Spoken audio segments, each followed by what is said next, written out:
आपण शुणुचंती व्यासवाणी। जनगण मन अधिनायक जय हे भारत भाग्य विधाता। पंजाब सिंधु गुजरात मराठा द्राविड उत्कल बंग। विंध्य हिमाचल यमुना गंगा उच्छल जलधि तरंग। तब शुभ नामे जागे तब शुभ आशीष मागे। गाए तब जय गाथा जनगण मंगलदायक जय हे भारत भाग्य विधाता।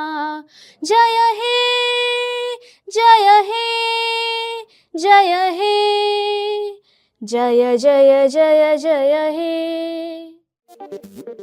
या कुन्देन्दु तुषार हार धवला। या शुभ्रवस्त्रामृता।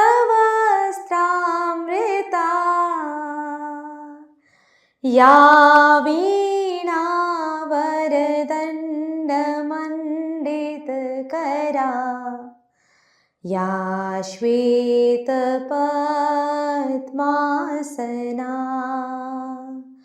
या ब्रह्माश्रुतशङ्कर प्रभृतिभिः देवैः सदा वन्दिता। सा मां पातु सरस्वती भगवती। निशेष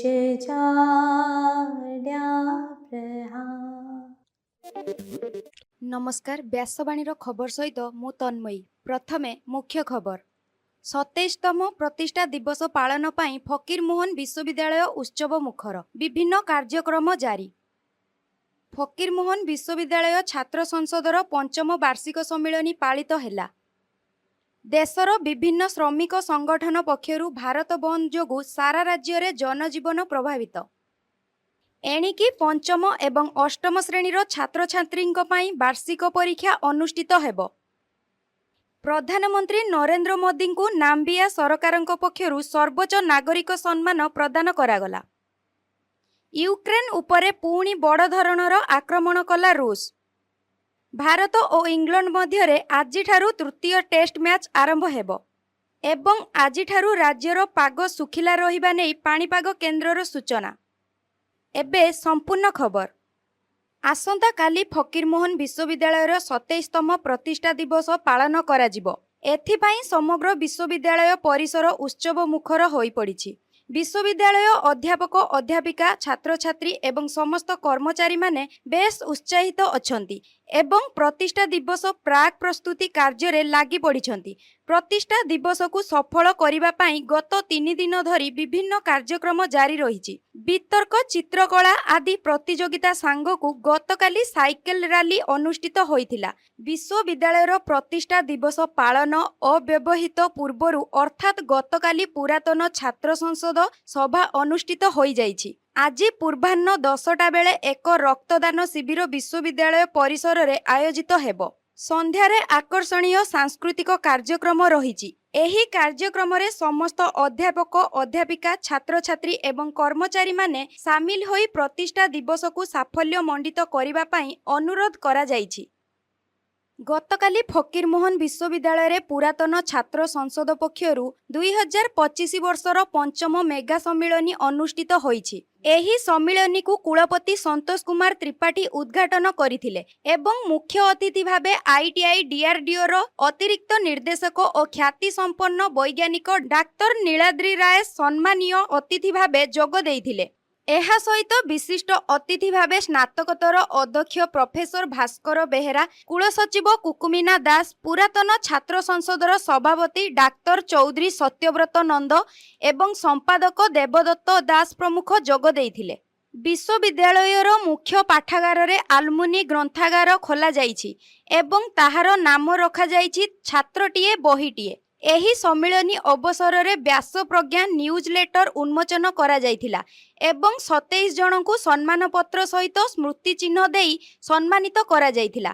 ପରିଶେଷରେ ଆଲୁମିନି ସଂସଦର ଉପସଭାନେତ୍ରୀ ଡକ୍ଟର ମିନତୀ ମିଶ୍ର କାର୍ଯ୍ୟକ୍ରମକୁ ପରିଚାଳନା କରିଥିଲେ ଏବଂ ଯୁଗ୍ମ ସମ୍ପାଦକ ଡକ୍ଟର ଜଗନ୍ନାଥ ବେହେରା ଧନ୍ୟବାଦ ଅର୍ପଣ କରିଥିଲେ।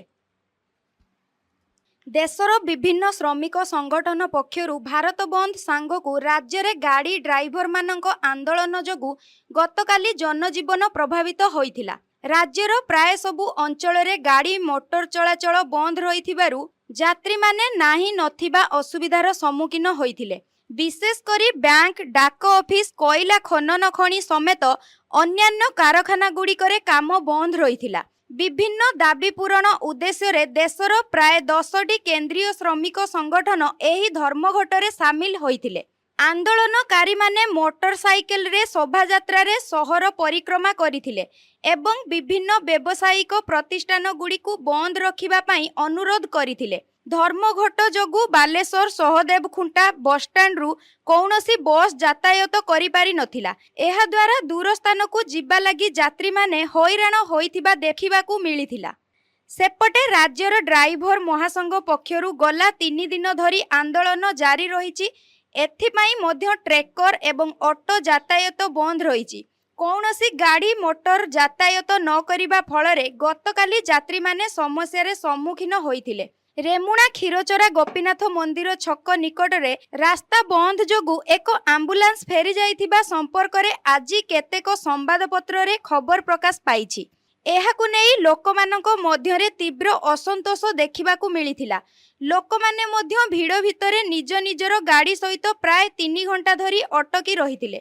ନିଜ କର୍ମକ୍ଷେତ୍ରକୁ ଯିବାରେ ସେମାନଙ୍କୁ ଅସୁବିଧା ହୋଇଥିଲା। ପୂର୍ବତନ ରେମୁଣା ବିଧାୟକ ପ୍ରଦୀପ ପଣ୍ଡା, ବାଲେଶ୍ୱର ଶ୍ରମିକ କର୍ମଚାରୀ ମିଳିତ ମଞ୍ଚର ସାଧାରଣ ସମ୍ପାଦକ ଗୌରାଙ୍ଗ ପାଣିଗ୍ରାହୀଙ୍କ ନେତୃତ୍ୱରେ ବାଲେଶ୍ୱରରେ ଗତକାଲି ଭାରତ ବନ୍ଦ ଆନ୍ଦୋଳନ କରାଯାଇଥିଲା।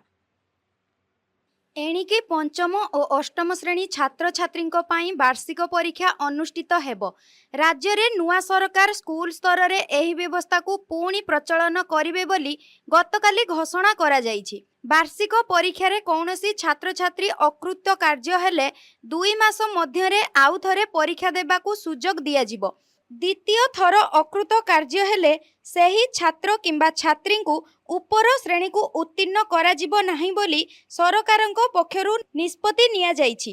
ତେବେ ନୂତନ ନିୟମ ଅନୁସାରେ ପ୍ରାଥମିକ ଶିକ୍ଷା ସମାପ୍ତ ନ ହେବା ପର୍ଯ୍ୟନ୍ତ କୌଣସି ପିଲାଙ୍କୁ ବିଦ୍ୟାଳୟରୁ ବହିଷ୍କାର କରାଯିବ ନାହିଁ ବୋଲି ଜଣାପଡ଼ିଛି। ପ୍ରଧାନମନ୍ତ୍ରୀ ନରେନ୍ଦ୍ର ମୋଦି ବ୍ରାଜିଲ ଯାତ୍ରା ଶେଷ କରିବା ପରେ ଆଫ୍ରିକୀୟ ଦେଶ ନାମ୍ବିୟାରେ ପହଞ୍ଚିଛନ୍ତି।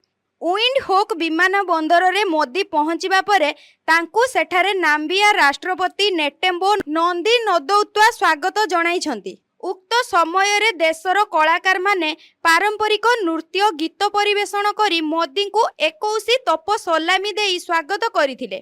ରାଷ୍ଟ୍ରପତି ନେଟୁମ୍ବୋ ପ୍ରଧାନମନ୍ତ୍ରୀଙ୍କୁ ନାମ୍ବିୟାର ସର୍ବୋଚ୍ଚ ନାଗରିକ ସମ୍ମାନ order of the most ancient well 2 ତତ୍ୟାରେ ସମ୍ମାନିତ କରିଛନ୍ତି।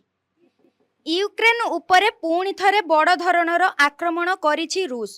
ମଙ୍ଗଳବାର ରାତିରେ ୟୁକ୍ରେନ ଉପରେ ରୁଷ 728ଟି ଡ୍ରୋନ୍ ଓ 13ଟି କ୍ଷେପଣାସ୍ତ୍ର ଛାଡ଼ିଛି। ୟୁକ୍ରେନ ବୈଦେଶିକ ମନ୍ତ୍ରୀ କହିଛନ୍ତି ଯେ ରୁଷ ଛାଡ଼ିଥିବା 728ଟି ଡ୍ରୋନ୍ ମଧ୍ୟରୁ 718ଟି ଡ୍ରୋନ୍କୁ ଇଣ୍ଟରସେପ୍ଟ କରି ଆକାଶ ମାର୍ଗରେ ନଷ୍ଟ କରି ଦିଆଯାଇଛି। ଏହି ଆକ୍ରମଣରେ କୋଠାବାଡ଼ି କ୍ଷୟକ୍ଷତି ହୋଇଛି। ଏଥିରେ କେହି ମୃତ କିମ୍ବା ଆହତ ହୋଇନାହାନ୍ତି ବୋଲି ସେ ସୂଚନା ଦେଇଛନ୍ତି। ଭାରତ ଓ ଇଂଲଣ୍ଡ ମଧ୍ୟରେ ଚାଲିଥିବା 5-ଟିକିଆ ଟେଷ୍ଟ ଶୃଙ୍ଖଳାର ତୃତୀୟ ଟେଷ୍ଟ ମ୍ୟାଚ୍ ଆଜିଠାରୁ ଇଂଲଣ୍ଡର ଲର୍ଡସଠାରେ ଆରମ୍ଭ ହେବ। ପୂର୍ବରୁ ଆୟୋଜିତ 2ଟି ଖେଳର ଉଭୟ ଭାରତ ଓ ଇଂଲଣ୍ଡ ଗୋଟିଏ ଲେଖାଏଁ ମ୍ୟାଚ୍ ଜିତି ବରାବର ସ୍ଥିତିରେ ଅଛନ୍ତି। ଆଜିର ଖେଳ ପାଇଁ 2 ଦଳ ନିଜ ଭିତରେ ରଣନୀତି ପ୍ରସ୍ତୁତ କରିସାରିଛନ୍ତି। ଏହି ମ୍ୟାଚ୍ ଜିତିବାକୁ ଉଭୟ ଦଳ ଚେଷ୍ଟା କରିବେ। ଏବେ ପାଣିପାଗ ଖବର।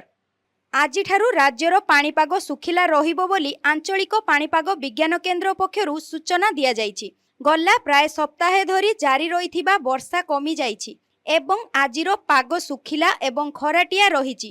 ପାଣିପାଗ କେନ୍ଦ୍ର ପକ୍ଷରୁ କୁହାଯାଇଛି ଯେ ଉତ୍ତର ବଙ୍ଗୋପସାଗରରେ ସୃଷ୍ଟି ଲଘୁଚାପ ଏବଂ ଦୁର୍ବଳ ହୋଇପଡ଼ିଛି ଏବଂ ଏହାଦ୍ୱାରା ରାଜ୍ୟରେ ବର୍ଷା ପରିମାଣ କମିଯାଇଛି। ତେବେ ପଶ୍ଚିମ ଓଡ଼ିଶାର କିଛି ଜିଲ୍ଲାରେ ହାଲୁକାରୁ ମଧ୍ୟମ ଧରଣର ବର୍ଷା ସମ୍ଭାବନା ଥିବା ନେଇ ପାଣିପାଗ ବିଭାଗ ପକ୍ଷରୁ ସୂଚନା ମିଳିଛି। ଏବେ ଆସନ୍ତୁ ଶୁଣିବା ଆଜିର ସ୍ୱାସ୍ଥ୍ୟବାଣୀ। ଏଥିରେ ଶୁଣନ୍ତୁ କିଶୋରୀ ବାଳିକାଙ୍କ ପୃଷ୍ଟିହୀନତା ସମ୍ପର୍କରେ। ଆମ ଦେଶର 10 ରୁ 19 ବର୍ଷ ବୟସର ବାଳିକାଙ୍କ ଅବସ୍ଥାକୁ କିଶୋରୀ ଅବସ୍ଥା କୁହାଯାଏ। ଏହି ସମୟରେ ସେମାନଙ୍କ ଦ୍ରୁତ ଶାରୀରିକ ଓ ମାନସିକ ପରିବର୍ତ୍ତନ ହୋଇଥାଏ। ଏହି ସମୟରେ କିଶୋରୀ ବାଳିକାମାନେ ସାଧାରଣତଃ ବିଭିନ୍ନ ପ୍ରକାର ରୋଗର ଶିକାର ହୋଇଥାନ୍ତି। ବିଶେଷ କରି ରକ୍ତହୀନତା, ମାସିକ ଋତୁସ୍ରାବରେ ଅନିୟମିତତା, ପ୍ରଜନନ ନଳୀ ସଂକ୍ରମଣ ତଥା ପୃଷ୍ଟିହୀନତାର ଆକ୍ରାନ୍ତ ହୋଇଥାନ୍ତି।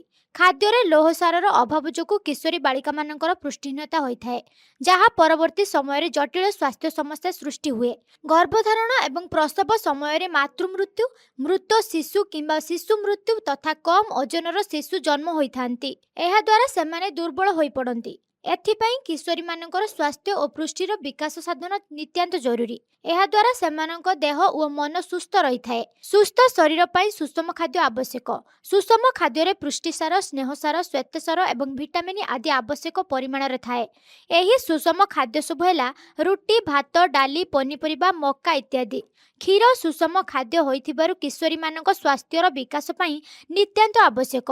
କିଶୋରୀମାନେ ନିୟମିତ ଭାବେ ଚୁନା ମାଛ, ମାଂସ, ଅଣ୍ଡା, ସୋୟାବିନ୍ ଆଦି ପୃଷ୍ଟିସାର ଜାତୀୟ ଖାଦ୍ୟ ଖାଇବା ଉଚିତ। କିଶୋରୀମାନଙ୍କ ଶରୀରରେ ଅଧିକ ରକ୍ତ ଗଠନ ପାଇଁ ଲୌହସାର ଆବଶ୍ୟକ। ତେଣୁ ସେମାନେ ବିଭିନ୍ନ ପ୍ରକାର ଶାଗ, ମୁଗ, କମଳା, କାଗଜ ଲେମ୍ବୁ, ଅଁଳା ଇତ୍ୟାଦି ଲୌହଯୁକ୍ତ ଖାଦ୍ୟ ଖାଇବା ଦରକାର। ଏହାଦ୍ୱାରା କିଶୋରୀମାନେ ଅପପୁଷ୍ଟିରୁ ନିଜକୁ ସୁରକ୍ଷିତ ରଖିପାରିବେ। ଏହା ସହିତ ଆବଶ୍ୟକ ବ୍ୟାୟାମ ଏବଂ ବ୍ୟକ୍ତିଗତ ସ୍ତରରେ ସ୍ୱାସ୍ଥ୍ୟ ରକ୍ଷାର ନିୟମିତ ପାଳନ କଲେ କିଶୋରୀମାନେ ସୁସ୍ଥ ଏବଂ ସବଳ ରହିପାରିବେ। ଆଜିର ଖବରକୁ ଏଇଠି ରଖୁଛୁ। ନମସ୍କାର।